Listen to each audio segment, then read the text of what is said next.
Hi hello, ഇത് Japanese മല്ലുവിൻ്റെ പുതിയൊരു വീഡിയോയിലേക്ക് എല്ലാവർക്കും സ്വാഗതം.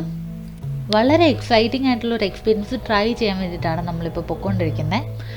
അതെന്താണെന്ന് വെച്ചാൽ ജപ്പാനിലെ ഫുള്ളി ഓട്ടോമേറ്റഡ് ആയിട്ടുള്ള ഒരു ട്രെയിൻ, അതിനകത്ത് കയറാൻ വേണ്ടിയിട്ടാണ് നമ്മളിപ്പോൾ പോകുന്നത്. ഇപ്പം നമ്മൾ പൊയ്ക്കൊണ്ടിരിക്കുന്നത് ഷിൻസുഗുദ എന്ന് പറഞ്ഞ സ്റ്റേഷനിലോട്ടാണ്. അവിടെ നിന്നാണ് നമ്മുടെ ഓട്ടോമാറ്റിക് ട്രെയിനിൻ്റെ സ്റ്റാർട്ടിങ്. ഇവിടുന്ന് നമുക്ക് സീസൈഡ് ലൈനിലാണ് പോകേണ്ടത്. ഫുള്ളി ഓട്ടോമാറ്റിക് ട്രെയിൻ ആയതുകൊണ്ട് തന്നെ ഡ്രൈവർ സീറ്റിലിരുന്ന് യാത്ര ചെയ്യാൻ പറ്റും എന്നാണ് ഞാൻ കേട്ടിട്ടുള്ളത്. അറിയില്ല അത് കിട്ടുമെന്ന്, നമുക്ക് എന്തായാലും പോയി നോക്കാം. അപ്പോൾ പതിവ് പോലെ ഞാൻ കാർഡൊക്കെ സ്വൈപ്പ് ചെയ്ത് അകത്തേക്ക് കയറി.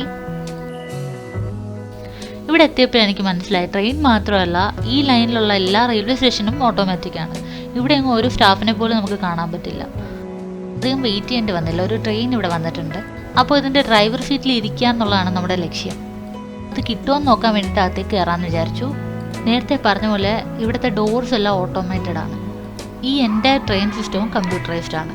ലോക്കോ പൈലറ്റിൻ്റെ സീറ്റ് കിട്ടാൻ വേണ്ടിയിട്ട് നമ്മൾ ആദ്യത്തെ കമ്പാർട്ട്മെൻറ്റിൽ തന്നെയായിരുന്നു കയറിയ പാടെ ഞാൻ നല്ല എക്സൈറ്റഡ് ആയിരുന്നു. ഇതിനകത്ത് ഡ്രൈവറും ഇല്ല, ഒരു സ്റ്റാഫും ഇല്ല. ഇത്തിരി പേടി ഉണ്ടായിരുന്നെങ്കിലും ഡ്രൈവറിൻ്റെ സീറ്റിൽ തന്നെ ഞാൻ ഇരുന്നു. ഫസ്റ്റ് സ്റ്റേഷനിലായതുകൊണ്ടായിരിക്കും ആൾക്കാരൊന്നും ഇല്ലായിരുന്നു.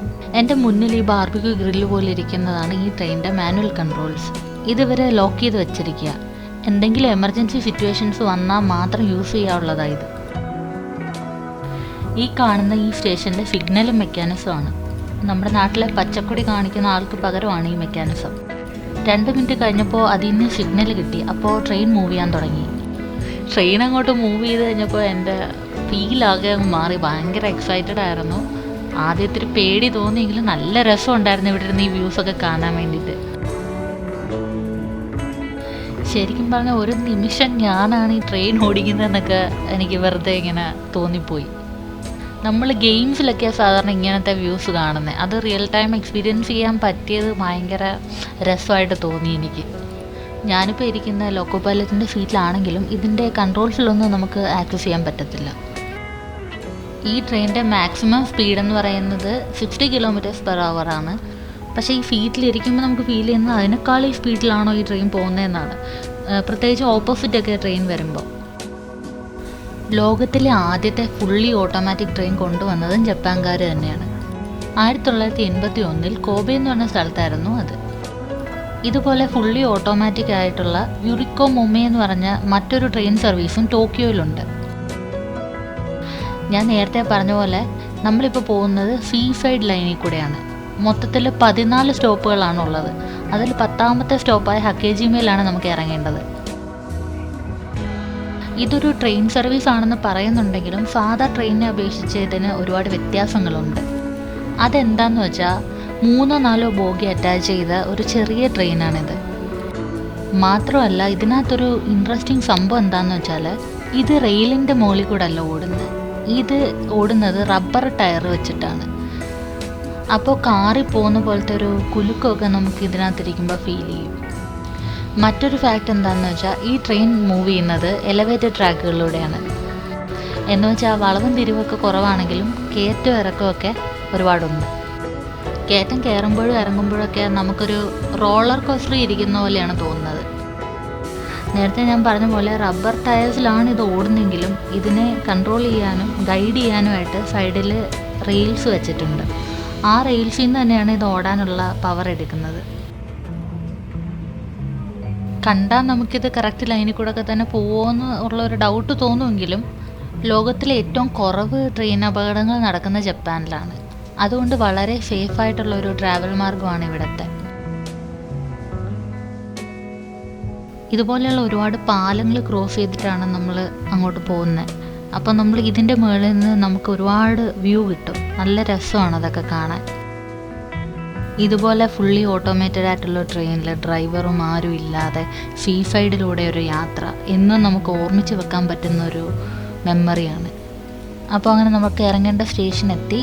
ഇവിടെ നിന്ന് നമുക്കിനി ഒരു പാർക്കിലേക്കാണ് പോകേണ്ടത്. സ്റ്റേഷൻ്റെ തൊട്ടടുത്ത് തന്നെയാണ് പാർക്ക്. ഉമിയോൺ കൊയിൻ മറൈൻ പാർക്ക് എന്നാണ് ഇതിൻ്റെ പേര്. വീക്കെൻഡ് ആയിട്ടുകൂടി ആൾക്കാരൊക്കെ നല്ല കുറവായിരുന്നു.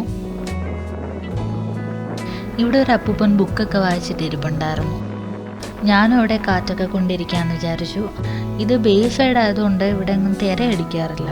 ബാക്ക്ഗ്രൗണ്ടൊക്കെ നല്ലതായതുകൊണ്ട് അവിടെ ചെന്നിരുന്ന് 2-3 ഫോട്ടോസൊക്കെ എടുത്തു. ഈ ബീച്ച് ക്ലീൻ ചെയ്യുന്ന ആൾക്കാരുടെ വണ്ടിയാണ് ഈ കാണുന്നത്.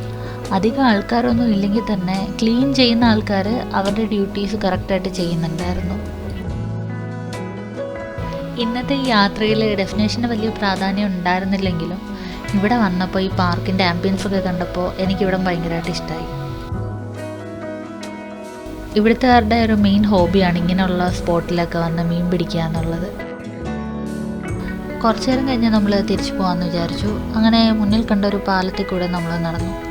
പാലം കയറി അപ്പുറത്ത് ഇറങ്ങിയപ്പോഴാണ് നമുക്ക് മനസ്സിലായത് ചെറുതായിട്ടൊന്ന് വഴി തെറ്റിയെന്ന്. ഈ കാണുന്ന ബോട്ട് യാർഡിൻ്റെ ഓപ്പോസിറ്റാണ് നമുക്ക് പോകേണ്ട റെയിൽവേ സ്റ്റേഷൻ. തിരിച്ച് കുറച്ചധികം നടക്കാനുണ്ടായിരുന്നു. അപ്പോൾ നമ്മൾ ഈ ബോട്ട് യാർഡിൻ്റെ കാഴ്ചകളൊക്കെ കണ്ടിട്ട് തിരിച്ച് വേറൊരു പാലം കയറി അങ്ങോട്ട് നടന്നു. ഇതുവഴി വണ്ടിയൊന്നും പോവാറില്ല. കാൽനടക്കാർക്ക് വേണ്ടി മാത്രമാണ് ഇങ്ങനൊരു പാലം ഇവിടെ നിർമ്മിച്ചിട്ടുള്ളത്. സ്റ്റേഷൻ എത്താറായപ്പോൾ തന്നെ അവിടെ ഒരു ട്രെയിൻ വന്നിട്ടുണ്ടായിരുന്നു. നമ്മൾ ആ ട്രെയിൻ തന്നെ കയറി. അങ്ങനെ ഈ യാത്ര തികച്ചും പുതിയൊരു എക്സ്പീരിയൻസ് ആയിരുന്നു. തിരിച്ചും ഡ്രൈവറില്ലാത്ത ട്രെയിനിൽ തന്നെയായിരുന്നു നമ്മൾ വന്നത്. അപ്പോൾ ഇന്നത്തെ വീഡിയോ ഇവിടെ വൈൻഡപ്പ് ചെയ്യാണ്. ഇതുപോലെയുള്ള ഇൻട്രസ്റ്റിംഗ് ആയിട്ടുള്ള ജപ്പാൻ കാഴ്ചകൾ കാണാൻ വേണ്ടിയിട്ട് നമ്മുടെ ചാനൽ സബ്സ്ക്രൈബ് ചെയ്യൂ. അപ്പോൾ മറ്റൊരു വീഡിയോ പിന്നെ കാണാം. ടാറ്റാ.